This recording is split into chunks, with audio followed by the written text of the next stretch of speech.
ఇది పరలోకమందు ఉన్నటువంటి ఆ సింహాసనం మీద యేసు ప్రభువు వారు కూర్చొని ఉన్న సంగతిని యెషయా చూసి ఉన్నాడు. బిడ్డ, భూలోకంలో ఏమైంది?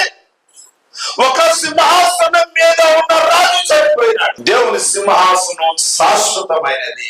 రాజులు వస్తారు, వెళ్ళిపోతారు. రాజ్యాలు వస్తారు, వెళ్ళిపోతాయి.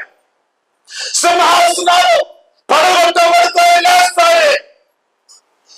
కానీ పరలోకములో దేవాది దేవుడు అంటున్నాడు, నా పరిశుద్ధ పర్వతం మీద, సీయోను మీద నేను ఒక రాజుని ఇదిగో ఆశీనుడిగా చేస్తున్నాను. ఆయన రాజ్యం ఎప్పటికీ మారినటువంటి వాడు, ఎప్పటికీ ఇష్టం అధికారం కలిగినటువంటి వాడు. ఈ యొక్క సింహాసనం మీద కూర్చున్నది ఎవరో? ప్రభువు. అక్కడ రాయబడింది, ప్రభువుని నేను చూసా.